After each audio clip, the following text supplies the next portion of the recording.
नमस्कार साथियों। What to do for UPSC के इस यूट्यूब चैनल पे एक बार फिर से आपका बहुत बहुत स्वागत है। और मैं आज उपस्थित हूँ एक और नए विश्लेषणात्मक विषय वस्तु के साथ। और आज का टॉपिक दरअसल इन्वायरमेंट और इकोलॉजी से जुड़ी हुई है। और इन्वायरमेंट एंड इकोलॉजी से जुड़ी हुई है टॉपिक है जो दरअसल भारत में वनाग्नि विच मीन्स आप कह सकते हैं फॉरेस्ट फायर की जो स्थिति है हमारे देश में क्यों बढ़ रही, इसके पीछे का कारण क्या है, तमाम चीज़ों को आज हम देखेंगे। उससे पहले मैं एक बार साउंड चेक कर लूँ। तमाम चीज़ों को आज हम देखेंगे। उससे पहले मैं एक बार all is well this side.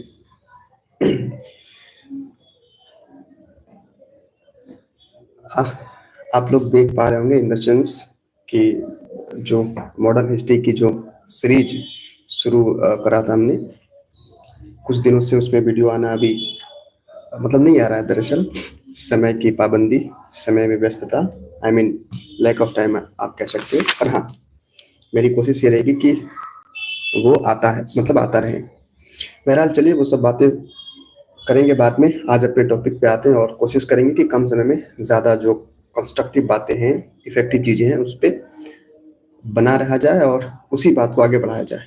और जैसा कि मैंने आपको कहा कि आज का टॉपिक का जो मतलब आज जो टॉपिक है वो दरअसल है भारत में वनाग्नि का बढ़ता खतरा। फॉरेस्ट फायर की जो स्थिति हमारे देश में वो एक कंसर्न और एक चिंता के रूप में उभर कर आ रही है। उसके समक्ष या यूं कह लें उसके जो सापेक्ष है बात करने वाले हैं। इस प्रश्न के माध्यम से आगे बढ़ेंगे। वो प्रश्न कुछ इस प्रकार से होगा कि भारत में वनाग्नि से संबंधित मुद्दे और वनों से संबंधित भारत में वनाग्नि से संबंधित मुद्दे और वन से सामान्य जो मुद्दे हैं, प्रॉब्लम है, समस्या है, उनको भी आज हम देखने का प्रयास करेंगे।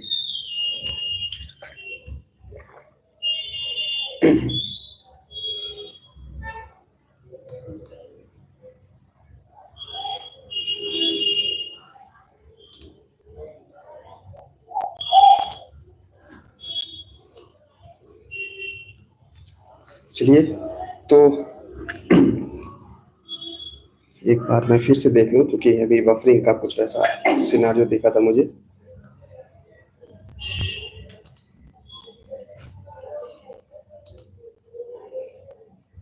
इधर से ही है।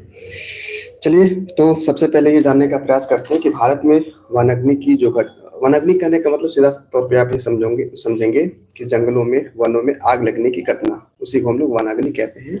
फॉरेस्ट फायर अंग्रेजी में कहते हैं।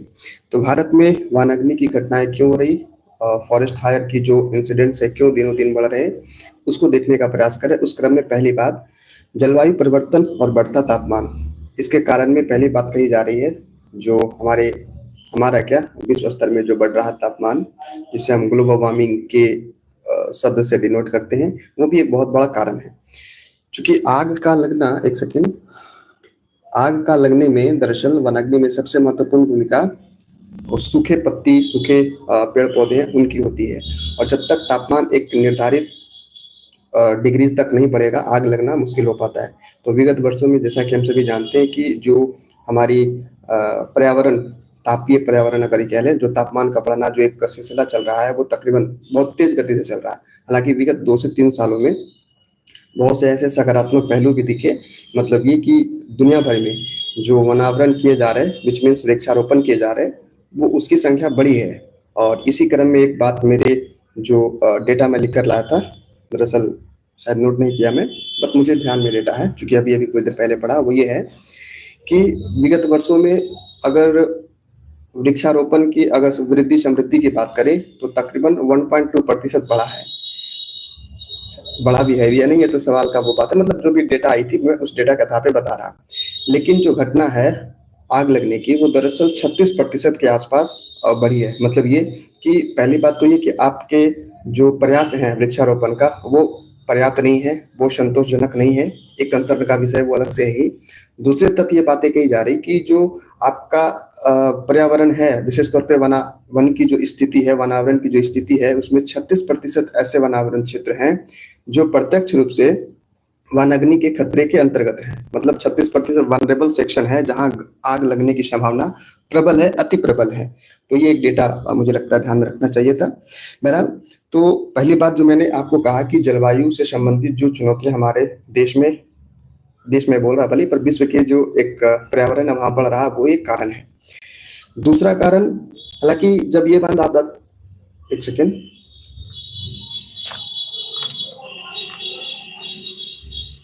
जब दूसरा मैं कारण बताऊं, क्या देख रहा था, सॉरी गाइज। हाँ, दरअसल मैं जलवायु परिवर्तन संबंधी चीजों को देख रहा था। अगर आप इमेजिन करें कि भारत में सबसे ज्यादा घटनाएं कहाँ होती है, तो जो हिमालय राज्य हैं, जो हिमालय के तटीय राज्य से आप कह सकते हो, वहां ज्यादा है। और अकेले उत्तराखंड में एक रिपोर्ट आई थी, दरअसल रिपोर्ट ध्यान में रहे या न रहे, पर रफली आप इस बात को ध्यान रखें कि 53 मतलब 5,300 समथिंग घटनाएं अकेले 2023 में उत्तराखंड में हुए। मतलब इतनी बड़ी जो वनावरण की स्थिति है, पूरे की डेटा तो मैं नहीं बता रहा, महज छोटे से क्षेत्र की, एक स्टेट की डेटा है कि तकरीबन एक साल में 5,500 के आसपास वनाग्नि की घटनाएं घटी। ये घटनाएं हैं जो सरकार के जो भी तंत्र है, निगरानी तंत्र, उसके नजर में आया। वो मैं फिर से ये बात कह दूं, फिर से देखिए, जब मैं स्टार्ट किया लाइव स्ट्रीमिंग, कुत्ते जो है ना वो भी दरअसल अपनी लाइव स्ट्रीमिंग जो है वो शुरुआत कर दिया। ये मैं काफी दफा देखा हूँ कि अगर मैं 10:30 बजे स्टार्ट कर रहा तो वहां भी ये थोड़ा सा वो एक्टिव हो जाते हैं। शायद कुछ ऐसे हार्मोन तो नहीं, कुछ वाइब से शायद ऐसा निकल रहा होगा जो उसे पता चल जाता होगा कि हाँ, अब डिस्टर्ब करने का समय आ गया। बहरहाल ये थी मजाक की बातें। मैं दरअसल हम सभी इस बात को देखने का प्रयास कर रहे हैं कि हमारे देश में जो वनाग्नि की घटनाएं हैं, जंगलों में आग लगने की घटनाएं हैं, वो क्यों बढ़ रही। उस क्रम में पहली बात हमने कहा कि जो पर्यावरण की स्थिति है, जो असंतुलन हो रहा, असमय वर्षा कैसे प्रभावित कर रही। मतलब ये है कि अगर लंबे समय तक वर्षा नहीं हुई और तापमान आपको पता ही बढ़ रहा है, तो लंबे समय तक वर्षा ना होना, तापमान का अत्यधिक होना होना एक कारण बनता है। जो सूखे पेड़ जो सूखे पेड़ पौधे होते हैं, दरअसल उसमें घर्षण से आग लगने की घटनाएं घटती हैं। ये मैं नहीं कह रहा, ये कभी मतलब बचपन में भी हम लोगों ने पढ़ा था, और हालिया में ये स्टडी भी हुई, इसमें रिसर्च भी हुआ, जिसमें इस बातों का जिक्र किया गया था। एक और बात जो हम सभी को चौंका देगा कि आजकल के वनाग्नि में अगर प्रतिशतता वाइज देखें तो 100 टाइम्स 100 टाइम्स अगर आग लग रहे हैं, तो 75 बार आग लगने का कारण कहीं ना कहीं मानवीय क्रियाविधि है, जिसमें पर्यटन का एक बहुत बड़ा हिस्सा है। पर्यटन मतलब ये कि जो व्यक्ति समूह है ना, जो जाते हैं पर्यटन के लिए, क्या उसको कहते हैं, शादी के बाद हनीमून के लिए, दरअसल ये है ना। तो खैर, तो इन सब क्रियाविधि का एक कुपरिणाम ये होता है कि वनाग्नि देखने को मिलते हैं। बहरहाल आइए, अब दूसरा पॉइंट दरअसल इसी से जुड़ा है कि मानव जनित कारण या अतिक्रमण। दूसरा कारण हम ये देखने का प्रयास करें कि भारत में वनाग्नि हो रहा है, उसका क्या कारण है। पहला पर्यावरणीय, जो पर्यावरण का तापमान बढ़ रहा है वो। दूसरा, इसमें ये बात कही जा रही कि जो मानव एक अतिक्रमण शब्द मैं दरअसल लिखा हूँ, मतलब ये कि विगत वर्षों में जिस तरीके से इंक्रोचमेंट बढ़ रहा है, जो भी वनावरण है उसके परिसीमन में, यूं कहें तो उसके जो लिमिटेशन है उसके अंदर जाकर के मानव प्रवास काफी गति से बढ़ रहा है, जिसे हम अतिक्रमण शब्द अगर यूज कहें, मतलब अगर प्रयोग करें तब भी गलत नहीं होगा। मतलब ये कि मानवीय टेंडेंसी रहती है कि ज्यादा से ज्यादा हम अपने जो भी संभावनाएं उसको प्रबल करें, जो भी संभावनाएं हैं। अगर मैं वहां बात कर जाऊं तो ये बात कहते हुए मुझे एक ध्यान भी आ गया, हालांकि आपने पता नहीं आप सुने होंगे अभी या नहीं, सॉरी, ध्यान नहीं था कि ये लगा हुआ। बहरहाल अभी विपिन सर एक मुखिया हैं, ये एग्जाम्पल कहते हुए मुझे ध्यान में आ गया, वो काफी इस चीज से, खैर ये पॉलिटिकल मुद्दा हो सकता है अगर मैं बात करूं तो। बहरहाल हम ये समझने का प्रयास कर रहे हैं कि मानव की जो पर्यावरण अवस्था है, जो प्राकृतिक आवास है, उस प्राकृतिक आवास से आगे बढ़ के जो वनावरण है वहां स्थिति बनाना कहीं ना कहीं एक कारण बन रहा है इसका। और इसी के आधार पे जब स्टडी हुई तब पता चला कि वनाग्नि की जो प्रतिशतता है तकरीबन 75% के आसपास है। मतलब ये कि अगर 100 बार जंगलों में आग लग रहे हैं तो 75 बार मानव कृत्य के माध्यम से लग रहा। खैर, और जब ऐसी बातें है ना, हालांकि ये कई, जब ये पढ़ रहा था तो कई ऐसे पक्ष थे जिसमें धर्म के पर्सपेक्टिव से भी देखा गया था, धार्मिक पर्सपेक्टिव। हालांकि यहाँ धर्म का मतलब वो नहीं, जैसे वैष्णो देवी लोग जाते हैं, है ना, तो वहां भी घटनाएं घटती है वनाग्नि वाली। तो जो तीर्थयात्री रहते हैं, उनके माध्यम से बहुत सारे ऐसे कुकृत्य किए जाते हैं। हालांकि यहाँ मैं ये फिर से कहूंगा कि यहाँ जो ज्यादा कसूरवार है, जिनको ज्यादा ध्यान देने की आवश्यकता है, वो प्रशासन की है। क्योंकि लोग तो आएंगे, लोग तो जाएंगे, आप ये इतना आदर्श तो नहीं रख सकते आप अपने व्यवस्था में, आप अपने गवर्नेंस में, कि लोग जाएंगे और वैसा ही करेंगे जैसा करना चाहिए। नहीं, कुछ ऐसी गलतियां होंगी जानबूझकर, कुछ अराजक तत्व या जो भी कुछ कह लें, उनकी जिम्मेदारी उनको बेहतर तरीके से देख रेख करना as a part of government आपकी जिम्मेदारी है। तो मैं यहाँ ये कहूंगा कि गवर्नमेंट को, विच मीन्स जो भी उस क्षेत्र के तंत्र को, यानी गवर्निंग बॉडीज हैं, उनके वो जिम्मेदार हैं, दरअसल मैं ये कहूंगा। खैर, हालांकि ये बात भी अंततः हम इस बात को भी देखेंगे जब ये चीज देख रहे होंगे कि कैसे इसे सुदृढ़ किया जाए। तो वहाँ सामुदायिक जागरूकता जागरूकता करके एक शब्द है, उसका एलिब्रेशन में ये बातें कही जाएगी। तीसरी बात कही जा रही कि भारत में जो वनाग्नि की घटनाएं हैं, तीसरा कारण हो सकता है अपर्याप्त और पूर्व सूचना तकनीक की कमी, और अंततः अगर आप कह लें तो मैनेजमेंट का अकुशलता, जो ऊपर वाली चीज से थोड़ा सा जुड़ रहा। ये बात सत्य है साथियों। एक सेकेंड, पसीना आ रहा है, दरअसल गर्मी बहुत ज्यादा हो गया है।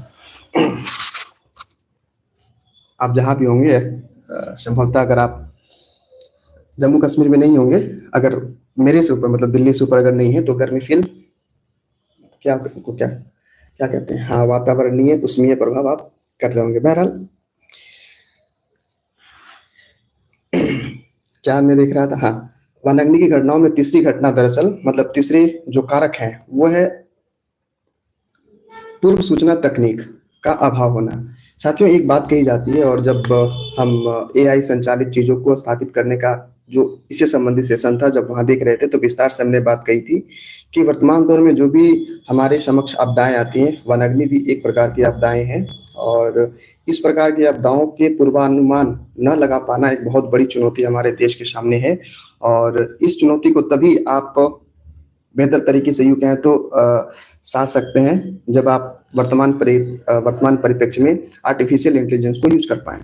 तो ये बातें कही गई कि हमारे देश में फिलहाल इस क्षेत्र में पूर्वानुमान मतलब क्या, आपको इस बात को ध्यान रखना होगा कि कौन सी स्थिति, कौन सा क्षेत्र, कौन सा पर्यावास जो है वो ज्यादा वनरेबल है, और ये चीजें कैसे बेहतर हो सकती है। इसके लिए आप ड्रोन का यूज कर सकते हैं। आर्टिफिशियल इंटेलिजेंस से लेस ड्रोन का मतलब ये कि जो ज्यादा वनरेबल एरियाज हैं, पहले तो आपको नोटिफाई कर, सॉरी उसको क्या कह सकते हैं हम लोग, इन चिन्हित करना को आप जो भी कह ले, मेरा अंग्रेजी शब्द नहीं मिल रहा। सबसे पहले आप वहाँ सेलेक्ट कह सकते हो। आपको सबसे पहले उन क्षेत्रों को चिन्हित करना होगा जो ज़्यादा भेद्य है, जो ज़्यादा वनरेबल है, और उन स्थितियों को बेहतर मॉनिटरिंग के लिए आर्टिफिशियल इंटेलिजेंस से लैस ड्रोन को आप वहाँ डिप्लॉय करें, ताकि चीज़ें प्रॉपर तरीके से हैंडल हो सके, वक्त रहते आपके पास सूचना आ जाए। तो ये चीज़ें हैं हमारे देश में, इसकी बहुत ज़्यादा वो है, ये है। हालांकि जब मैं समझता हूँ, जब मैं विगत सप्ताह जो अमेरिका में वनाग्नि वाली स्थिति जो हुई, हालांकि वो वनाग्नि थी नहीं, अभी इस पे स्टडी रिसर्च जो भी खेले वो होना बाकी है। मुझे कभी कभी लगता है कि पावर ही नहीं, सुपर पावर है अमेरिका, उसके बावजूद भी एक छोटे से आग को बुझा पाने में विफल रहा। तो सोचिए, भारत को क्या नहीं सीखना चाहिए कि अगर हमारे देश में कुछ इस प्रकार की घटनाएं होती है तो हम उसे कैसे वो करें। हालांकि पूरा देश ही क्या, पूरे दुनिया को सीखने की आवश्यकता है इस क्षेत्र में, क्योंकि कई दफा ऐसी चीजें होती है जो दूसरे के साथ घट जाए, उससे अगर आप सीख ले लें कहीं ना कहीं, तो ज्यादा फायदा होता है आपके लिए, आपके अर्थव्यवस्था के लिए, आपके लोगों के लिए। और चूंकि वनाग्नि की बात हो रही, और अमेरिका इतने बड़े वनाग्नि से अभी सुना ही होगा कितने हजार, मतलब डेटा तो नहीं, मतलब जो डेटा आंकड़ा है वो तो नहीं पता, पर हाँ, जो इकोनॉमिकल लॉस हुए हैं वो तकरीबन $1 ट्रिलियन का हुआ है। भारत की इकोनॉमी तकरीबन 4 पॉइंट समथिंग 4 ट्रिलियन के आसपास है, और 1 ट्रिलियन से ज्यादा वहां के नुकसान हुए। हालांकि अमेरिका के लिए ट्रिलियन की जो वैल्यू है बहुत ज्यादा नहीं है, in the sense of countries, in the sense of economical of, क्या कह सकते हैं, अमेरिकन इकोनॉमी, क्योंकि वो बहुत कम समय में उसे रिकवर कर सकता है। बहरहाल, शायद मैं भटक रहा हूँ अपने मुद्दा से, मुझे यहाँ ये रहना चाहिए था। खैर, हाँ, तो मैं ये कह रहा था कि जो हमारे देश की जो संरचना है, विशेष तौर पे पूर्व चेतावनी संबंधित, उसे सुधारने की आवश्यकता है, उसे बेहतर करने की आवश्यकता है। अगर हम प्रॉपर तरीके से इसे बेहतर कर गए, जैसा कि मैंने आपको कहा, ड्रोन आदि के माध्यम से, इसे और भी कई प्रकार से जहाँ तक मैं समझ पाता हूँ कि सुदृढ़ किया जा सकता है, जिसमें सबसे बड़ी भूमिका उन एसटी और एससी समुदायों की हो सकती है। क्योंकि साथियों, जैसा कि आपको भी पता होगा, इनफैक्ट आप इमेजिन कर पा रहे होंगे कि वनाग्नि जैसी जो घटनाएं हैं वो बताकर नहीं आता, उसका कोई टाइम फिक्स तमाम चीजें वो नहीं होती। और अगर आप ये सोच ले कि मैं नंबर ऑफ जो भी वॉलंटियर्स हैं उनको मैं ट्रेन करूंगा फिर वहां डिप्लॉय करूंगा, तो ये मुझे लगता है बहुत ज्यादा आदर्शवादी स्थिति है। इससे बेहतर ये होगा कि आप चयनित करें कि कौन सा क्षेत्र ज्यादा वनरेबल है, और उस क्षेत्र के आसपास के लोगों को अगर आप कहीं ना कहीं ट्रेन करेंगे, शिक्षण प्रशिक्षण अगर देंगे, तो ज्यादा मुझे लगता है ज्यादा वो किफायती भी होगा और ज्यादा यथार्थवादी भी होगा। क्योंकि आग लगेगा तो सबसे पहले आपकी सरकार पहुंचे या ना पहुंचे, वहां जो प्रवास है, प्रवासी जो हैं, आसपास के जो लोग हैं वो पहले पहुंच जाएंगे। तो सामुदायिक तौर पे उनको इस तरीके से ट्रेन करने की आवश्यकता है कि अगर आपके आसपास की कोई ऐसी वनाग्नि जैसी घटनाएं होती है तो उसको वो प्रॉपर तरीके से टैकल कर सके। तो ये एक समस्या जो था पूर्वानुमान की, उसको एआई के माध्यम से और टैकल करने के बाद सामुदायिक जो भागीदारी है, अगर उसको हम उस तरीके से ट्रेन करके डिप्लॉय करें तो एक समस्याएं का समाधान, मतलब समस्या का समाधान हो सकता है। बहरहाल आगे कही जा रही है बीच में चौथा पॉइंट जो हम ये देखने का प्रयास करें कि भारत में वनाग्नि की स्थिति है वो क्यों लग रही है आग। तो पहला हमने देखा था कि पर्यावरण जो तापमान बढ़ा वो, दूसरा देखा था कि जो इंक्रोचमेंट हो रही है, मानव प्रजाति के द्वारा अतिक्रमण हो रहा वो, तीसरा हमने देखा कि जो प्री मतलब घटना घटने से पहले जो पूर्व चेतावनी है, दरअसल पूर्व चेतावनी वर्ड मैंने यूज किया था, वो प्रॉपर तरीके से ना हो पाना, मतलब सिस्टम का प्रयोग ना हो पाना, दरअसल ये कहें तो किस सेंस में, जानकारी के सेंस में। अगला है बायोडाइवर्सिटी और ज्वलनशील वनस्पति। मैंने लिखा था शायद, शायद नहीं शायद नहीं है, पर हाँ मुझे मतलब अभी कुछ देर पहले ही इसको डिटेल से मैं पढ़ा तो ध्यान में है। आग, जैसा कि मैंने आपको बताया कि भारत की जो तटीय राज्य है, हिमालय राज्य से आप कहते हो, उत्तराखंड से शुरू हो जाए, आप ऊपर जो सर का, ये सर कहते हैं, भारत माता का जो एक ये है ना मूड़ी, दरअसल आप कह लो, मूड़ी तो नहीं कहना चाहिए, बट जो सिर है, सिर पे बहुत आग कम देखने को, मतलब नहीं, ना के बराबर नहीं देखने को मिलता है। आप लद्दाख चले जाए, जम्मू कश्मीर चले जाए, है ना, नीचे ये क्या नाम है, राजस्थान, राजस्थान चले जाए, यहाँ वनाग्नि की घटनाएं बहुत कम देखने को मिलती है। राजस्थान में घटनाएं ना दिखने का कारण ये है ना कि चूंकि वहाँ उस तरीके का वन क्षेत्र है नहीं। तापमान तो अधिक है, लेकिन तापमान तभी ना प्रॉपर तरीके से ये मतलब कि आग लगेगा जब वहाँ चीज जलने के लिए चीजें हों। झारखंड, माफ कीजिएगा, राजस्थान में ऐसी स्थिति है नहीं। बहरहाल, तो मैं ये कह रहा कि जो ये हिमालय राज्य हैं, इसमें सबसे ज्यादा जो आग लगने के लिए कहते हैं ना, आग में घी का काम करना, तो उस आग में घी का काम देवदार का जो पौधा है, पेड़ है, दरअसल उनकी जो नुकीली पत्तियां हैं, दरअसल वो ज्यादा ये काम करती हैं, ज्यादा मतलब कम ताप में, मतलब क्या उसको कह सकते हैं, कम ताप में आग पकड़ लेना, ऐसी स्थिति होती है। और इसी के कारण दरअसल जो पर्वतीय राज्य है वहां वनाग्नि जैसी घटनाएं देखने को मिलती है देवदार पत्ती के माध्यम से। दूसरी बात कही जाती है कि वनाग्नि की स्थिति तकरीबन पूरे भारत में है। तो जो मध्य भारत है, दरअसल वहां वनाग्नि का कारण जो है सूखा घास है।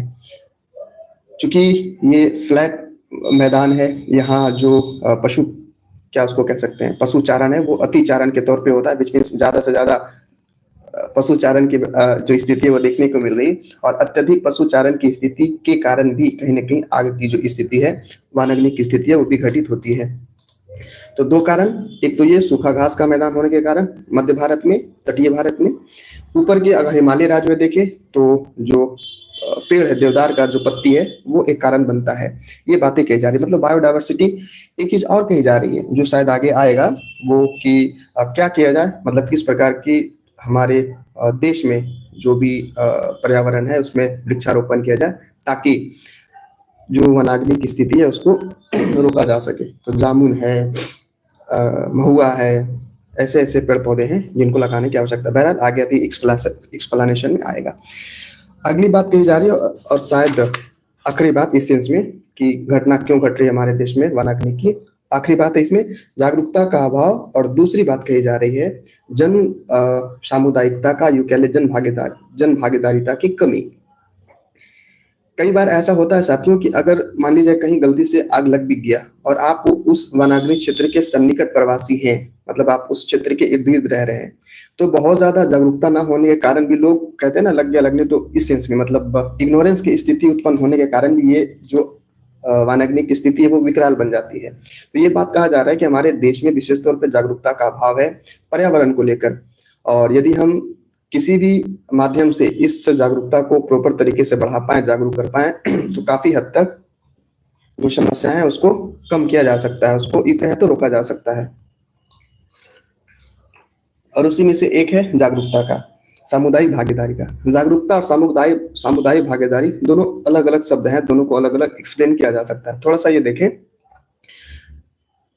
खैर आगे आएगा तो शायद पुनरावृत्ति ना हो, इसलिए मैं ये कहूंगा। तो अंततः हमने क्या देखा कि 5 कारण देखे जिसके माध्यम से हमारे देश में वनाग्नि की स्थिति है वो तीव्र गति से हो रही। आइए अब ये देखने का प्रयास करते हैं कि वनाग्नि से इतर मतलब यूं कहें तो आग लगने से हटके हमारे एक सेकेंड हमारे जो देश में वन है, वनावरण है, उससे क्या संबंधित मुद्दे हैं, क्या चुनौतियां हैं, दरअसल समस्याएं क्या हैं, एक शब्दों में कहें तो ये। तो आइए पहले देखने का प्रयास करते हैं कि एक चीज और मैं यही बताऊं या फिर आगे, खैर चलिए आगे, चूंकि लिंक इसका जुड़ता है वहां। तो भारत में वनों से संबंधित अन्य मुद्दे क्या क्या हैं, उनके क्रम में पहली बात कही जा रही है बेसिक इंफ्रास्ट्रक्चर की कमी और औद्योगिक परियोजनाओं हेतु निर्वनीकरण। आज भी हालांकि 2-3 दिन पहले ही जब मैं एडिटोरियल देख रहा था उसमें सुप्रीम कोर्ट की ये बात कही गई थी। हालांकि कोई जो एनजीओ था वो इस बात को लेकर सुप्रीम कोर्ट पहुंचा था कि कौन सा स्टेट था, आंध्र प्रदेश के आसपास कोई स्टेट था जहां बहुत तेज गति से वनावरण की जो स्थिति है वो देखने को मिल रही थी, जंगल को काटा जा रहा था। उसी के क्रम में एक बात आई थी सुप्रीम कोर्ट को, मुझे लगता है ये बात कहीं ना कहीं आपको पता होना चाहिए। बात जो भी रही, कुल जमा बात ये था, मतलब क्रक्स ये था कि सरकार बेसिक इंफ्रास्ट्रक्चर के निर्माण के आड़े वनावरण को कम नहीं कर सकता, जो भी पेड़ पौधे उसको काट नहीं सकता। अगर ये इम्पोर्टेंस है, मतलब अगर ये मैंडेटरी है कि नहीं उसको बनाना ही अवसंरचना, तो उसी के मुकाबले बीच में से अगर आपने जितने अनुपात में वृक्षारोपण आपने मतलब वनावरण पेड़ पौधे को काटा है, उससे कहीं ज्यादा आपको कहीं दूसरे जगह इसको सुनिश्चित करना होगा, तब आप वहां काट सकते हैं। तो एक बात और, कुछ दिन पहले ही इस जो पर्यावरण संबंधित मुद्दे हैं इसको आर्टिकल 21 के अंतर्गत अटैच किया है सुप्रीम कोर्ट ने, तो इस पे सवाल बन सकता है। और मैं जब टेस्ट लगा रहा था उसमें ये सवाल आया भी था। सवाल ये नहीं था, सवाल ये था ना प्रवास को लेकर कि अगर मनुष्य जो है वो प्रवास करने का अधिकार है तो किस अनुच्छेद के अंतर्गत आएगा, ऐसी बातें थी। तो हालांकि मेरा ये गलत हो गया, गलत होने का कारण ये नहीं था, कुछ और ऑप्शन थे जहां मैंने कुछ गलतियां करी, सिली मिस्टेक था दरअसल। तो खैर, तो फिर से मैं बता दूं, प्रवास से संबंधित जो भी चीजें हैं गरिमापूर्ण जीवन जीने से जोड़कर देखा जाएगा, ऐसा सुप्रीम कोर्ट ने 1993 में शायद कहा था। और गरिमापूर्ण जीवन जीने का अधिकार किस अनुच्छेद में, 21 में नहीं पाया था, तो मेरी से गलती हुई थी। बहरहाल अब अगर ऐसा सवाल आएगा तो मैं सही कर पाऊंगा। तो अब हम पहली बात ये कही जा रही है कि बेसिक इंफ्रास्ट्रक्चर यानी कि मूल अवसंरचनाओं के नाम पर बहुत मात्रा में, बहुत बड़े पैमाने पर वृक्षों को, पेड़ पौधे को काटने की बात कही जा रही है। और ये एक मुद्दा है हमारे देश में, बहुत बड़ा मुद्दा है। और तभी ये बात समझ में आती है कि क्यों हमारे देश में कोई भी विकास संधारणीयता के साथ आगे बढ़ा पाना कितना जरूरी हो जाता है। क्योंकि अगर आप सस्टेनेबिलिटी को ध्यान में नहीं रखेंगे और अपने अर्थव्यवस्था को अनावश्यक किसी दूसरे एक सेकेंड हाँ, मैं ये कह रहा था कि अगर आप अपने अर्थव्यवस्था को विकास के तौर पे ले जाना चाहते हैं तो विकास कई तरीके से हो सकता है, लेकिन जो सर्वोत्तम जो आइडियल स्वरूप है वो है सस्टेनेबिलिटी के साथ, मतलब संधारणीयता के साथ विकास करना। इसलिए जहां जहां भी पर्यावरण संबंधी चिंताएं आती है, कंसर्न अराइज होता है, वहां सस्टेनेबिलिटी को साथ में रखकर, मतलब सस्टेनेबिलिटी के साथ विकास को बढ़ावा देने की बात कही जाती है। तो ये बातें हैं। समस्या में क्या थी हमारे सामने कि जो अवसंरचना उसको बनाना है, लेकिन उसके लिए आपको क्या करना है, पेड़ पौधे नहीं काटने, अगर काटने पड़ भी रहे तो कहीं ना कहीं आपको लगाना है। तो ये मुद्दा है, ये समस्या ये कह सकते हो। दूसरी बात इसमें ये कही जा रही है कि खनन से संबंधित भी बहुत सारे, विशेष तौर पर जब भी खनन शब्द आएगा तो उड़ीसा, छत्तीसगढ़ और झारखंड हाँ, ये दो राज्य हैं ज्यादा तौर पे ये प्रभावित होते हैं, क्योंकि खनन की प्रक्रिया वर्तमान तौर पे वही सबसे ज्यादा हो रहा है। तो ये भी समस्याएं हैं कि एक तरफ आपको खनन खनन इन द सेंस कि कोयला निकालना है, कोई जो मेट्रिक मतलब क्या कह सकते हैं उसको, कोई एक ऐसे पदार्थ है जो आपके अर्थव्यवस्था के लिए बहुत जरूरी है। विशेष तौर पे कोयले को ही बात कर लें तो कोयले तभी निकाले जाएंगे जब ऊपर की पेड़ पौधों को हटाया जाए और उसको खनन किया जाए। ये एक मुद्दा के तौर पे, बहरहाल ये इसके बारे में हमने कई दफा वो किया है। दूसरा अन्य मतलब मुद्दों में दूसरी बातें कही जा रही है, एसटी एससी क्षेत्रों में घटता वन क्षेत्र। इसको अपने लफ्जों में ये कहें, जैसा कि मैंने आपको बताया था साथियों, कि यदि मैं किसी भी तंत्र से अगर लाभान्वित हो रहा, मान लीजिए, चलिए मैं बहुत छोटा सा एग्जांपल देता हूँ। जैसे मैं सोच रहा गाय वगैरह से मतलब ये तो मतलब मेरे पास एक ऐसे दो गाय है, मतलब एक जो दूध दे रही है, एक जो दूध नहीं दे रही है, तो स्वाभाविक तौर पे मैं उस गाय को ज्यादा वो करूंगा, मतलब खाना दूंगा, सेवा जो भी आप कह लो, जो दूध दे रही है, क्योंकि मुझे मुझे उससे फायदा है। आप कहोगे ये ऐसा एग्जाम्पल क्यों दिया, तो यही चीज दरअसल ये एग्जाम्पल मैंने चेंज किया, लेकिन जब जो अब देने जा रहा है एग्जाम्पल वो कहीं ना कहीं कोटेड था उसमें भी, कि यदि जिस समुदाय को जो समुदाय हैं वो अगर किसी वनावरण से लाभान्वित हो रहे हैं, तो स्वाभाविक तौर पे उसकी रक्षा करने का वो प्रयास करेंगे। मान लीजिए मैं ऐसा व्यक्ति हूँ जो ऐसे जगह पे रह रहे हैं जो जंगल है, बहुत घोर जंगल है, और उसी जंगल से मेरा जीविकोपार्जन होती है। मैं उसी जंगल की लकड़ियों को बेच करके अपना जो भी चीजें हैं वो करता हूँ, जो भी पैसे वगैरह कमाना जो भी आप कह लो करता हूँ, या फिर ऐसी वस्तुओं का निर्माण करता हूँ जो उन्हीं जंगलों के उत्पाद से बनता है, रॉ मटेरियल वहीं से मैं लाता हूँ। तो स्वाभाविक तौर पे अगर वनाग्नि जैसी स्थिति होगी तो मैं पहले वहां जाऊंगा और उस वनाग्नि को अपने स्तर से कम करने का प्रयास करूंगा। बात ये कही जा रही कि विगत वर्षों में जिस तरीके से ये देखा जा रहा है कि जो हमारे एसटी और एससी समुदाय हैं, जो इन्हीं वनावरण के क्षेत्र में रहते हैं, निवास करते हैं, वो संकुचित होते जा रहे हैं, उनका पलायन बहुत तेज गति से हो रहा है। तो पहली बात तो ये गले में खराश गले में हिसकिस खाए भिक्स, ऐसा प्रचार आता था ना। तो ये कहा जा रहा है साथियों कि जो ये संकुचित होता समुदाय है, ये भी एक बहुत बड़ा चुनौती है हमारे वनाग्नि के लिए, ये भी बहुत बड़ा मुद्दा है, क्योंकि इनके ना रहने से वहां के जो भी देखभाल था वो नहीं हो पाएगा प्रॉपर। तो चुनौती के तौर पे इसे भी आप देख सकते हो। पलायन, हालांकि कल ही के सेक्शन में मैंने एसटी और एससी की क्या हमारे अर्थव्यवस्था के जो हिस्सा है, विच मीन्स अर्थव्यवस्था के जो एक प्रोग्रेस उनमें उनकी क्या भूमिका है, विस्तार से हमने बात किया था। अगर आपने नहीं देखा और लगता है कि आपको जानना चाहिए, कि हालांकि जब मैं इसके बारे में बहुत ज्यादा डिटेल नहीं पढ़ा था, देन आई थॉट किया इतनी ज्यादा कैसे भागीदारी हो सकती है, इतना ज्यादा कैसे हो सकता है। मेरी इमेच्योरिटी रही थी, मेरा अदूरदर्शिता था, पर पढ़ने के बाद थोड़ी बहुत समझदारी आई। बहरहाल तो ये समस्याएं हैं। अगली समस्या कही जा रही है संबंधित मुद्दों में अनियमित चारण, अनियमित चारण कह लें या अतिचारण कह लें, चूंकि ये समस्याएं विशेष तौर पे हमारे मध्य भारत में ज्यादा है। मैंने आपको बताया भी कि वनाग्नि की स्थिति पूरे भारत में है, ऊपर जम्मू कश्मीर, लद्दाख और नीचे राजस्थान को छोड़ दें तो तकरीबन 100% इसको छोड़ करके 100% भूभाग में वनाग्नि की स्थिति होती है। हालांकि जब मैं देख रहा था उसमें मैपिंग के थ्रू बताई गई थी, पर ये वर्बली में मैपिंग कैसे बताऊं ये मेरे लिए थोड़ा सा चैलेंजिंग है। पर हाँ, तो जैसा कि मैंने बताया कि दोनों जगह मतलब एक पर्वतीय राज्य में और एक मैदानी भाग में, दोनों जगह वनाग्नि की स्थिति देखने को मिलती है। जो ऊपर के हिस्से थे वहां मैंने आपको बताया कि पत्तियों और देवदार जैसे जो पेड़ पौधे हैं वो ज्यादा भूमिका निभाते हैं, क्योंकि वो थोड़े से गर्म तापमान में जो है वो जल उठते हैं, वो एक कारण बनता है। मैदानी भाग में मैंने आपको कहा कि सूखी घास के मैदान बहुत ज्यादा कारक है, उत्प्रेरक है वनाग्नि का, एक तरीके से आप माने तो ये दो कारण है दोनों हिस्सों में। हालांकि जब अतिचारण की बात करते हैं तो मृदा भी इससे प्रभावित होती है। मृदा को भी कहीं ना कहीं मृदा उसको क्या कहते हैं, एक शब्द होता है मेरे ध्यान में नहीं आ रहा, बट हाँ जो भी चीजें रही, मृदा का ह्रास होता है, मृदा की गुणवत्ता का ह्रास होता है अतिचारण से। तो ये थे कुछ प्रभाव। एक और प्रभाव इसमें बचा हुआ है, विच मीन्स ये कि भारत में वनों से संबंधित अन्य मुद्दे क्या है। अन्य मुद्दों में आखिरी मुद्दा है संरक्षण नीति और कानून कानून का कम या भी कह लें बेहतर तरीके से इम्प्लीमेंटेशन ना हो पाना। साथियों ये बात तो जग जाहिर है कि सरकार या भी कोई भी देश, दरअसल ये इंडिया की नहीं, विश्व में अन्य देश भी हैं जहां अकुशलता है ना, विशेष तौर पे जो आपके तंत्र है, जो गवर्नेंस बॉडी है, उसको प्रॉपर तरीके से एग्जीक्यूट ना कर पाने की जो एक स्थिति है पूरे विश्व में है। हमारे भारत में इसलिए ज्यादा है क्योंकि ये बहुत विशाल भूभाग में है, बहुत बड़ी जनसंख्या है, और इन जनसंख्या को पेनिट्रेट करके अपनी जो भी नीति क्रियान्वयन है, इम्प्लीमेंटेशन है, उसको प्रॉपर तरीके से पहुंचा पाना एक चुनौती के रूप में तो उभर कर आता ही है। तो ये बातें कही जा रही है कि संरक्षण की नीति हमारे देश में विशेष तौर पे है नहीं, अगर कुछ मात्रा में है भी तो उसका कार्यान्वयन नहीं हो पा रहा, उसका इम्प्लीमेंटेशन नहीं हो पा रहा है। तो यदि सरकार, और इस इम्प्लीमेंटेशन कैसे बढ़ाया जा सकता है तो पहली बात तो ये कि आपको भ्रष्टाचार को कहीं ना कहीं विजिलेंस के अंतर्गत लाना होगा।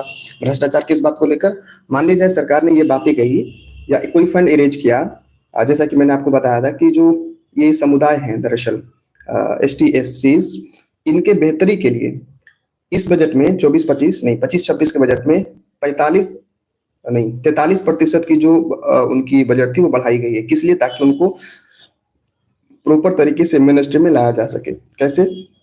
उनके शिक्षा को शिक्षा व्यवस्था उनका बेहतर किया जाए, उनकी स्वास्थ्य व्यवस्था को सुदृढ़ किया जाए, ऐसे मौलिक जो संरचनाएं हैं, बेसिक इंफ्रास्ट्रक्चर है, वो बनाकर उनको दिया जाए। इसके लिए उनको ये किया गया। अगर सरकार की तरफ से नीति आई और ये प्रॉपर तरीके से क्रियान्वित या इम्प्लीमेंट हो ही नहीं पाती है तो कैसे संभव हो पाएगा कि वो वहां रहेंगे, वो अपने वास को सुनिश्चित करेंगे। और अगर वास को सुनिश्चित नहीं करेंगे, वो अपने पर्यावास को सुनिश्चित नहीं करेंगे, तो स्वाभाविक तौर पर वहां से वो बाहर आएंगे।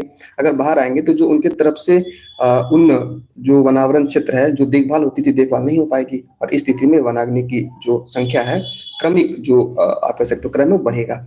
तो एक पॉइंट है, उसको आप जोड़ करके बहुत बातें बना सकते हो। हालांकि मैं या फिर जो यूपीएससी इस बात को तवज्जो नहीं देती कि आप बात कितना बनाते हो, मतलब कि आप फैक्चुअल कितनी बातें करते हो। अगर मैंने पूछा है तो कट टू कट बातें आनी चाहिए, लेकिन फिर भी अगर इस तरीके से आपके अंदर की एक अभ्यास रहेगा तो जीएस में तो नहीं, पर हाँ ऐसे में बहुत ज्यादा फायदा होने वाला है। तो ऐसी प्रवृत्ति होनी चाहिए। इसी को कहते हैं ना एक इंटरडिसिप्लिनरी अप्रोच, विच मीन्स एक चीज के साथ कई चीजों को जोड़ करके देखना। क्योंकि at the end of the day आपके पास ना ज्योग्राफी काम आने वाला है, ना आपदा प्रबंधन की जो कला आप सीखेंगे इन एकेडमिक सेशन में वो काम आने वाला है, ना पॉलिटी, ना कुछ और। इन तमाम चीजों से दूर हटके छोटे छोटे हिस्सों से जुड़े हुए यही चीज रहेंगे, जहां ना प्रॉपर तरीके से आपदा की बात होगी, ना प्रॉपर तरीके से गवर्नेंस बॉडी की बात होगी। थोड़े थोड़े से हिस्से में या थोड़ी थोड़ी जानकारी के साथ एक अलग प्रकार की चुनौती आएगी, और उस चुनौती को तभी आप संभव तरीके से यूं कहें तो पहचान कर पाएंगे जब अपने सभी ज्ञानों को, यूं कह लें सभी नॉलेज को जोड़ पाएंगे कहीं ना कहीं, तब संभव हो पाएगा। हालांकि ये चीजें तो बात की बातें होती है। फिलहाल आपका मेरा उद्देश्य होता है कि हम उस सिस्टम का पार्ट बने। आपको लवाशना मशहूरी में ये तमाम चीजें बताई जाती है कि कैसे आपको आगे ये करना है। खैर आइए, हमने अभी ये देखा कि भारत में वनों से संबंधित अन्य मुद्दे क्या क्या हैं। तकरीबन 7 से 8 पॉइंट को हम लोगों ने इलैबोरेट किया। अब हम ये देखने का प्रयास करते हैं कि समस्याएं जो भी हैं, मुद्दे जो भी हैं, अगर भारत इस मुद्दे को, दरअसल जो वनाग्नि है, बीच में संभाव्यता है, तो क्या उपाय कर सकता है जिसके माध्यम से हम अपने विकास को भी सुनिश्चित कर पाए और पेड़ पौधों को भी ना काटना पड़े। खनन के लिए हम खनन के माध्यम से जो उत्पाद है, रॉ मटेरियल, उसको भी प्राप्त कर पाए और पर्यावरण को भी नुकसान ना हो। अल्टीमेटली इसको इस एक शब्द से अगर हम ये कहें कि संधारणीयता हेतु भारत क्या उपाय कर सकता है। संधारणीयता शब्द जब भी आएगा तो बार बार उसके कई पक्षों को देखेंगे, मतलब ये कि फायदा भी हो और नुकसान भी ना हो, मतलब सांप भी मर जाए लाठी भी ना टूटे, आपका विकास भी हो जाए, अर्थव्यवस्था और पर्यावरण का ह्रास भी ना हो, आप जंगल से जो भी रॉ मटेरियल उत्पाद है वो भी प्राप्त कर ले और जंगल का नुकसान भी ना हो। ऐसी चीजें संधारणीयता के अंतर्गत आती है। तो इन्हीं चीजों को स्थापित करने हेतु भारत, इनफैक्ट हम सभी एज अ कलेक्टिवली क्या उपाय कर सकते हैं, देखने का प्रयास करते हैं। तो पहली बात है सामुदायिक पर आधारित नियंत्रण प्रणाली। जैसा कि मैंने आपको कहा कि पहले व्यक्ति वही होंगे जो वनाग्नि के संबंधित या वनाग्नि क्षेत्र के आसपास होंगे। तो वही बातें यहाँ फिर से मैंने कह रहा कि लोकल कम्युनिटी को कहीं ना कहीं आपको प्रशिक्षण करने की आवश्यकता है, उनको ट्रेन करने की आवश्यकता है, और इन स्थिति से निपटने हेतु अगर आप उन्हें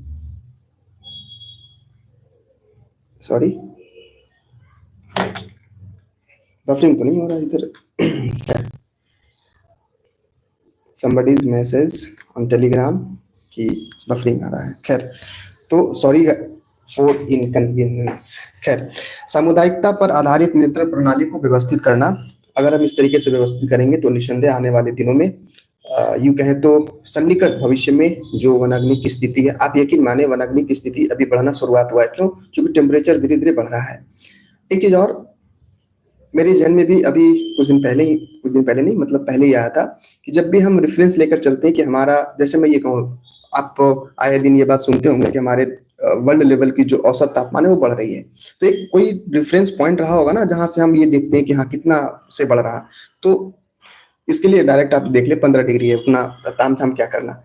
मतलब 15 डिग्री से ऊपर जितना बढ़ेगा हम उसे ग्लोबल वार्मिंग के अंतर्गत काउंट करेंगे। खैर, और ये 15 डिग्री क्यों डिसाइड किया गया, इसके पीछे का एक बहुत बड़ा आप डिस्कोर्स का विषय है। कभी मौका मिला प्रॉपर तरीके से एक्सप्लेन करने का, तो वहाँ बातें एक्सप्लेन की जाएगी। बहरहाल, संधारणीयता हेतु भारत के उपाय में सबसे पहले जो वहाँ की कम्युनिटी है उसको प्रॉपर तरीके से शिक्षित करना। दूसरी बात कही जा रही है पूर्व चेतावनी तकनीक को बेहतर करना, और थोड़ी सी बात बताया बेटा कि पूर्व चेतावनी क्यों हमारे लिए ज़रूरी है। जैसा कि मैं बता दूँ थोड़ा-सा, परसों, यदि मैं सही हूँ तो परसों, हाँ, बहुत भयंकर तरीके का भूकंप आया यहाँ। हालाँकि वो रिएक्टर पे 5.5 था। दिल्ली हालाँकि बहुत ज़्यादा वल्नरेबल सेक्शन में है, विशेष तौर पे भूकंप के माध्यम में। और जब भी भूकंप की बात आती है दिल्ली मेरे ज़हन में आता है, तो आप सरोजनी नगर, चांदनी चौक, ये सब मार्केट है ना, सौभाग्य से मैं थोड़ा-सा देखा हूँ, घुमा हूँ। और जब भी उसकी मतलब जो आकृति व्हिच मीन्स इमेज मेरे ज़हन में आते हैं और मैं सोचता हूँ कि अगर भूकंप आए तो क्या होगा? बहुत पतली-पतली दीवारें हैं, ऐसा लग रहा है कि आप अगर एक ये मतलब कंकड़ मारो, मतलब एक गिट्टी हम लोग दरअसल इसको कहते हैं ना, अगर खींच के मार दो तो ईंट बाहर आ जाएगी। इस तरीके के वहाँ इंफ्रास्ट्रक्चर है, बहुत पतले-पतले गली में। भगवान न करे कभी ऐसा हो, अगर आप फँस गए, अगर भूकंप आया तगड़ा वाला, तो आपको बाहर निकलना बहुत मुश्किल है, इनफैक्ट इम्पॉसिबल है। क्योंकि जहाँ भी जाएँगे इतनी पतली गली है और जो क्राउड है ना बहुत ज़्यादा, आधी दिल्ली तो वहीं चांदनी चौक में ही रहती है। तो मैं क्या कह रहा था, हाँ, पूर्व चेतावनी। मैं ये कहना चाहती हूँ कि अगर कोई भी घटनाएँ घटित होती है और अगर आपके पास पूर्व चेतावनी जैसे तकनीक डेवलप नहीं है, यकीन मानिए आप कितना बड़ा भी अर्थव्यवस्था आपके पास क्यों ना हो, आप सिरे से धराशायी हो जाएँगे। एग्ज़ाम्पल के तौर पे मैं बता दूँ, अगर आज से वर्षों बाद इस बात की जानकारी हो पाती है, हालाँकि अभी नहीं है, कि भूकंप कब आएगा। जैसे अभी हमारा जो तकनीक है, विज्ञान है, इस हद तक पहुँच गया है कि 2 महीने, 15 दिन, 20 दिन, 25 दिन की जो हमारी एग्ज़ैक्ट पूर्वानुमान है वर्षा होने का, हम लगा पाते हैं। लेकिन जो भूकंप की स्थिति है उसको पहचान पाना बहुत मुश्किल होता है। आपको पता होगा P wave, L wave, S wave जब भूकंप की ये की जाती है, क्यों आती है, कैसे-कैसे, वो तो ज्योग्राफी का पार्ट है। तो उसको रीड कर पाना हमारे लिए, हमारे विज्ञान के लिए अभी भी एक चुनौती है। बहुत ज़्यादा तो 2 मिनट, बहुत ज़्यादा तो 3 मिनट के पहले हम उस चीज़ को मतलब पहचान पाते हैं। 3 मिनट में बहुत ज़्यादा बोल दिया। एग्जैक्ट टाइमिंग उस मतलब मैं ध्यान में करना चाह रहा था, जो कि नहीं कर पा रहा। कोई नहीं, आप रफली समझे 3 मिनट पहले के आसपास तक हम ये देख पाते हैं, समझ पाते हैं कि हाँ, भूकंप आने वाला है। तो अगर यही स्थिति रही, आई मीन कि अगर वर्षों में मतलब आने वाले समय में 2, 4, 10 दशक या 2 दशक जब भी हो, अगर हम ये सब जान पाएँ कि हाँ, 1 महीने पहले, 2 महीने पहले कि भूकंप आएगी, इस तीव्रता के साथ आएगी, तो कहीं न कहीं हम बहुत ज़्यादा सजग हो जाएँगे। और मैं सजगता को इसलिए ज़्यादा यहाँ ये वर्ड यूज़ कर रहा क्योंकि वनाग्नि और ये भूकंप दोनों ही डिफरेंट चीज़ें हैं। वनाग्नि ज़्यादा वल्नरेबल चीज़, सॉरी, भूकंप जो ज़्यादा डिस्ट्रॉयड है और ज़्यादा वल्नरेबल है with respect to forest fire. तो फॉरेस्ट फायर को पूर्वानुमान लगा पाना ज़्यादा आसान होगा, इसलिए कहा जा रहा है कि आपको कैसी तकनीक व्यवस्था करनी होगी, इनफैक्ट ईज़ाद करना होगा, जिसके माध्यम से आप अगर उस स्थिति को भी पहचान पाएँ कि हाँ, ये स्थिति ज़्यादा उष्मा से प्रभावित हो रही है, ये कैसे हो सकता है? जैसे स्वाभाविक तौर पे सिर्फ़ हम ऐसा करना चाहिए, वैसा करना चाहिए, अगर हम पढ़ करके अगर आगे बढ़ जाएँ, तो स्वाभाविक तौर पे आप मतलब सवाल का जवाब दे दोगे, लेकिन आपकी जो इंटरनल जो कांसेप्ट है वो प्रॉपर नहीं हो पाएगी। मैं ऐसा मानता हूँ, अगर आने वाले समय में मुझे अगर मौका मिला, इस गवर्नेंस का बॉडी जो भी सरकार है, अगर हिस्सा बनने का मौका मिला, तो मैं कैसे ये कर पाऊँगा?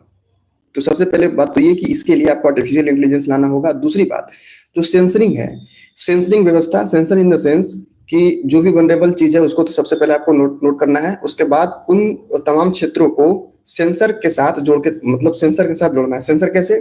कि कितना तापमान बढ़ने के बाद जो दरअसल आग लग सकती है। तो आप कहेंगे कि मान लीजिए अगर 40, 45, 55 डिग्री का तापमान बढ़ गया तो आग लगने का ज़्यादा वो मतलब कि जो वनाग्नि की स्थिति है, घटना है, तीव्र हो जाती है। तो जैसे ही अगर आपने एक डेटा निर्धारित किया कि 60 डिग्री, तो 50 के पास जैसे ही अगर वहां के टेम्परेचर पहुंचा, तो कहीं ना कहीं आपको सेंसर के माध्यम से पता चल जाएगा। तो फिर त्वरित कार्रवाई आप कर सकते हो इन द सेंस कि आग लगने वाला है, उसके पहले ही जो भी चीजें होनी चाहिए, जो भी अलर्टनेस है, रेड लिस्ट है, जो भी है आप जारी कर सकते हो। इससे क्या होगा कि जो वनाग्नि स्थिति, सॉरी, आग लगने की घटना घटती उससे पहले हम सजग हो गए। तो सजगता बहुत जरूरी है, और इस सजगता को तभी प्रॉपर तरीके से ये किया जा सकता है जब हम इसके लिए आर्टिफिशियल इंटेलिजेंस और इन तमाम चीजों का हम प्रयोग करें, यानी कि विज्ञान का, तकनीक का प्रयोग करें। तो पूर्व चेतावनी तकनीक को बेहतर करने की आवश्यकता है, दूसरा पॉइंट था। अगली बात कही जा रही है अग्निरोधी वनारोपण। मतलब एक तो ये है, और स्वाभाविक तौर पे हम किसी एक उपाय के साथ नहीं जुड़ सकते, कहीं ना कहीं आपको कई उपायों के साथ आगे बढ़ना होगा ताकि आप प्रॉपर तरीके से सिचुएशन को हैंडल कर सके। एग्जांपल के तौर पे हर व्यक्ति चाहता है कि मेरा मल्टीपल इनकम सोर्स हो, किसी एक सोर्स पे ज्यादा हम निर्भर ना हो। अगर वो खुदा ना खास्ते किसी भी तरीके से क्वेश्चन मार्क के अंतर्गत आए तो आपके लिए समस्याएं और गंभीर हो जाएगी। तो महज साइंस के माध्यम से ये बात कह पाना कि हम पूरे प्रॉपर तरीके से इसको ओवरकम कर लेंगे, अपने काबू में कर लेंगे, ये अतिशयोक्ति होगी मेरे हिसाब से। इसके लिए क्या किया जाना चाहिए कि उन जंगलों में, उन जो पर्यावरण है, वेयर इज वाटर, जो वो पर्यावरण है उसमें ऐसे वृक्ष का मतलब ऐसे पेड़ पौधों को भी ये किया जाए जो गतिरोध उत्पन्न करे आग को बढ़ने में। एग्जाम्पल के तौर पे मैंने लिख कर लाया था, हाँ, साल, महुआ, जामुन और एक ओक होता है। ओक आप करके देखिएगा, गूगल, पता चलेगा। साल तो मैं जानता हूँ, महुआ और जामुन इससे भली भांति परिचित हूँ, क्योंकि जामुन के पेड़ पर मैं काफी दफा वहां से गिरा भी हूँ, चढ़ा भी हूँ। बहरहाल, तो इस प्रकार के पेड़ों को अगर आप लगाते हो अपने आसपास के, या यूं कह लें कि वहां जहां ज्यादा वनरेबल स्थिति है वनाग्नि को लेकर, फॉरेस्ट फायर को लेकर, तो इस प्रकार से आप दोनों तरीके से, एक तरीके से आप तो ये कि विज्ञान का यूज करके, अगर ऐसा नहीं हो पा रहा है तो आप कंट्रोल कर लोगे। अगर विज्ञान कहीं लिस्ट मात्र रह गया तो इस माध्यम से भी और नेचुरल तरीके से भी आप वनाग्नि को रोक सकते हो। तो गतिरोध उत्पन्न करना, मतलब ये, सॉरी, अग्निरोधी वृक्षारोपण करना, ये बातें थी। अगली बात कही जा रही है, हालांकि ये बहुत ज्यादा क्या कह सकते हो आप, टाइम टेकिंग है, दरअसल ये समय लेगा, पर हाँ, आपके विचार में, मतलब आपके पास तो क्या कह सकते हैं, उपाय होना चाहिए। उपाय का जो परिणाम है भले ही बाद में आए, आज से 50 साल बाद ये बात तो नहीं कह सकेंगे ना, अगर अभी से इन तमाम चीजों को हम इम्प्लीमेंट करना शुरू कर दे तो। बहरहाल, अगली बात कही जा रही इस सेंस में कि हम क्या उपाय करें ताकि हमारी जो विकास है, जो हमारा पर्यावरण है, वो संधारणता के साथ आगे बढ़े।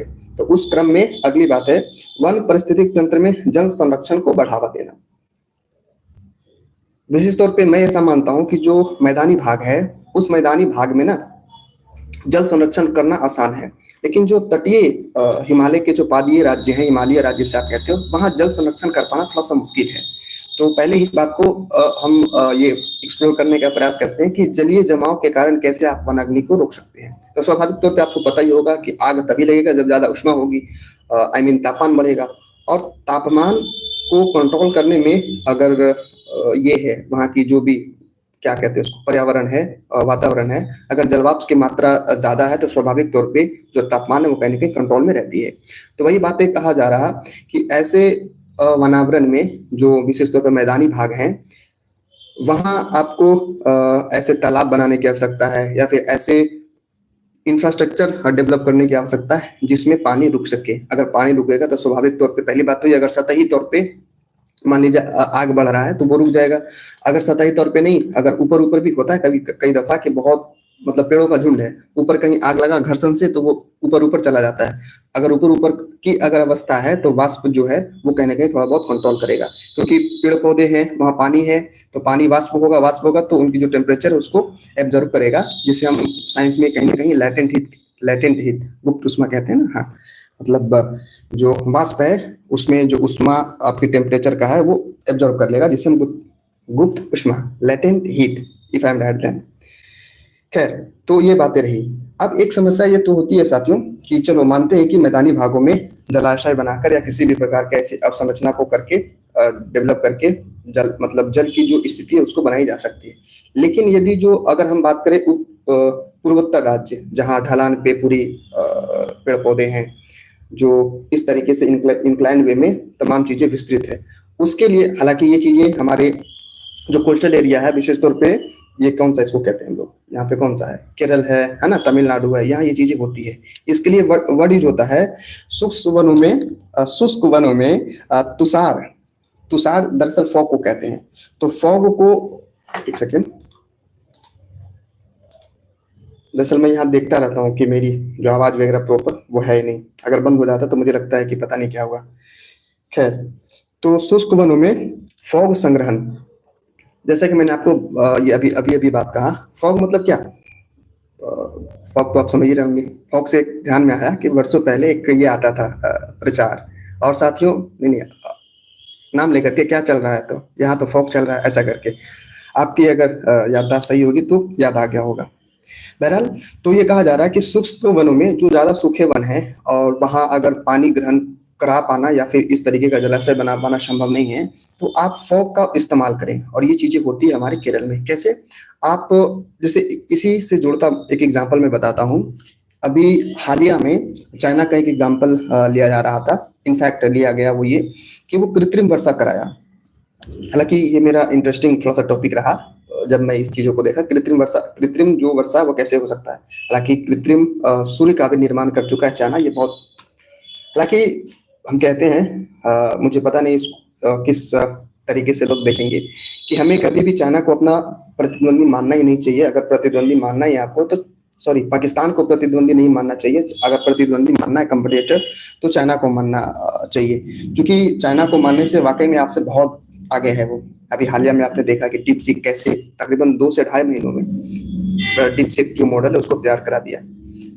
डीपसीक R1 करके पूरा उसका मॉडल का नाम है, और ये ओपन एआई है। ओपन क्या है, ये चीजें मैंने बताया, फिर से मैं बता दूं कि आप उसमें संवर्धित कर सकते हैं, वो डेटा कैसे काम कर रहा है, उसकी कोडिंग क्या, उसकी डिकोडिंग क्या, वो चीजें पब्लिकली अवेलेबल है। जबकि ये एआई में, आर्टिफिशियल चैट जीपीटी में सॉरी नहीं है। ओपन एआई की जो भी सोर्स हैं, चाहे माइक्रोसॉफ्ट का बिंग हो या फिर गूगल का जेमिनी हो, और कोई बनाया गया, तो इनमें नहीं है। ओपन जो सोर्स है वो नहीं है, और इसमें है, किसमें, डीपसीक में। और जो भी फ्रांस में पेरिस में भारत के प्रधानमंत्री और जुड्रो क्या नाम है उनका, वहाँ के जो भी प्रधानमंत्री हैं, उनसे मुलाकात हुई। इसमें भारत के तरफ से ये मुद्दा उठाया भी गया कि सबसे पहले आपको पारदर्शिता लानी होगी आर्टिफिशियल के क्षेत्र में, तब कहीं जाकर भारत इस चीज को समर्थन करेगा। बहरहाल ये अलग मुद्दा है, और मैंने 2-4 सेशन पहले इस बात को विस्तार से बताया था। अभी फिलहाल मुझे इनफैक्ट हम सभी को ये बात करना था कि शुष्क वनों में तुषार को संग्रहण कैसे करेंगे। हाँ, इसी एग्जाम्पल को लेकर मैंने कृत्रिम वर्षा के तौर पे गया था। एक केमिकल है साथियों, केमिकल का नाम मुझे नहीं ध्यान में आ रहा, दरअसल वो आना चाहिए था, क्योंकि काफी दफा मैं इसे इमेजिन नहीं कर चुका था। बहरहाल, मैं भी इंसान को भूल जाना प्रकृति है मेरी, प्रवृत्ति है दरअसल इंसान, ये इंसान की पहचान है कि आप भूल पा रहे हो।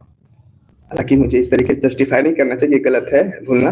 बहरहाल, मैं ये कह रहा कि कुछ ऐसे तत्व, कुछ ऐसे पाउडर को छिड़काव कर दिए जाते हैं वायुमंडल में, और वो फिर जो भी वायुमंडलीय वाष्प है, बीच में से आप कह सकते हो एवापोरेशन है, से जो वाष्प वायुमंडल में उपस्थित है उसको संघनित करके वर्षा का वो करवाता है। वही कहा जा रहा है कि अगर आप इन जगहों पे जहाँ शुष्क वन है, बहुत ज्यादा गर्म वन है, और वहाँ इस प्रकार की जो स्थलाकृति है वो इजाजत नहीं देती कि आप पानी को रोक सके, आप जलाशय बना सके, आप दलदली भूमि को यूं कहें तो बना सके, तो वहां इस तरीके के फॉग को आप मतलब फॉग को वहां ये कर सकते हैं, इनफैक्ट छिड़काव कर सकते हैं, जिससे क्या होगा कि फॉग मतलब फॉग, फॉग तो दरअसल एक नाम हो गया ना, नाउन हो गया। फॉग में कुछ भी हो सकते हैं, ऐसे मटेरियल हो या फिर ऐसे केमिकल हो जो उष्मा को ये कर सकते हैं, जो उष्मा को कहीं ना कहीं एब्जॉर्ब कर ले। जैसे मैंने आपको उधर पहले ही कहा कि वाष्पीकरण के माध्यम से जो वाष्प वायुमंडल में रहते हैं वो उष्मा को अवशोषित कर देते हैं। उसी प्रकार से फॉग में कुछ ऐसे चीज को किया जाए। हालांकि मैं तकनीकी उतना ज्यादा सक्षम नहीं हूँ कि क्या रहा जाए, मतलब क्या किया जाए ताकि वो हो, पर हाँ एक ओवरव्यू कर सकते हैं इस बात को लेकर कि हाँ कुछ ऐसी ही चीजें, केमिकल चीजें हों जो उष्मा को अवशोषित कर सके।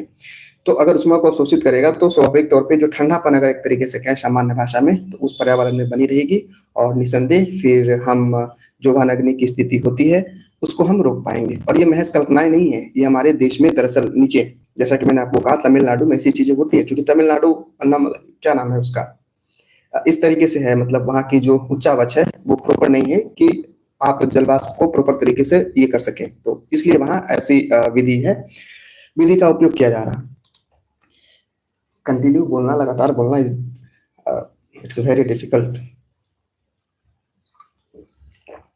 हालांकि धीरे धीरे सीख जाऊंगा। जब शुरुआत में, आज कौन सा ये है 105वां सेशन है शायद, जिसमें तकरीबन 90 से ज्यादा लाइव सेशन रहे होंगे, और 10, 90 से भी क्या ज्यादा, तकरीबन 95 से ज्यादा, और 5-10 वीडियोज रही होगी रिकॉर्डेड वाली। मतलब इतने जो संचित अनुभव है वो क्लियर मुझे दिखता है। नहीं तो पहले ना वो नर्वसनेस कह लो, स्वाभाविक तौर पे होता है, क्योंकि आप कितना ज्यादा भी क्यों ना किसी विषय वस्तु को के बारे में जानते हो, उसको व्यक्त करना, और तब जब आपके सामने लाइव यूट्यूब का वो जो है वो खुला हो, लाइव स्ट्रीमिंग हो रहा हो, एक छोटी सी गलती जिसको आप स्वीकार नहीं कर सकते, इनफैक्ट आप रिट्रीव नहीं कर सकते, अगर गलती हो गई तो फिर प्रसारित हो गई। ये तो ऑफलाइन वो है नहीं कि आप रिकॉर्ड कर रहे, चलो कोई बात नहीं, रीटेक रीटेक रीटेक। ये बात ये भी मैं कह दूं कि जब से मैं लाइव स्ट्रीमिंग करना शुरू किया, तो इससे पहले जब मैं वीडियो बनाता था तो बहुत ज्यादा रीटेक लेना होता था। जैसे पहला वीडियो जो मैं 8 नवंबर को बनाया था, दरअसल अपलोड किया था, जिस दिन जो क्या नाम है, क्या कहते हैं उसको, छठ का आखिरी दिन, सूर्योदय वाला जो होता है ना, पहला सुबह का अर्घ, उस दिन मैं बनाया था। बहुत ज्यादा 3 मिनट वीडियो बनाने के लिए बिलीव मी बहुत ज्यादा रीटेक लेना पड़ा था। फिर भी इंटरनली लग रहा था नहीं, इसको और बेहतर किया जा सकता था, पर कोई नहीं। आपको कभी भी आप अपने काम से संतुष्ट नहीं होना चाहिए। हमेशा एक एंगल, एक छोर खुला होना चाहिए जहां आपको ऐसा लगे कि हाँ, इस क्षेत्र में मैं सुधार कर सकता हूँ। बहरहाल, तो ये चीजें थी। हमने ये देखा कि भारत में जो जंगल की आग है वो कब लगता है और क्यों लगता है, किस क्षेत्र में लगता है, किस क्षेत्र को प्रॉपर तरीके से कंट्रोल करने हेतु, ओवरकम करने हेतु किन किन तरह का उपाय अपनाए जा सकते हैं। फिर हमने ये भी देखा कि भारत में अगर संधारिता के तौर पे सस्टेनेबिलिटी के साथ अगर आप विकास करना चाहते हो, तो उस पर्सपेक्टिव से किन किन चीजों को, किन किन जो विषय वस्तु है उनको ध्यान में रखने की आवश्यकता है। मुझे यकीन है ये सेशन, ये जो वार्तालाप है, आपको जरूर आप जरूर इससे लाभान्वित हुए होंगे। यदि हाँ, तो आप अपने जो प्रतिक्रियाएं हैं, टिप्पणी, जो भी आपकी प्रतिक्रिया इन द सेंस रिस्पॉन्स, हाँ, आप अपने कमेंट बॉक्स में दें। वैसे अभी तक तो कोई तकरीबन ट्रिपल डिजिट में मैं पहुंच गया, उस तरीके की प्रतिक्रियाएं मुझे देखने को मिली नहीं।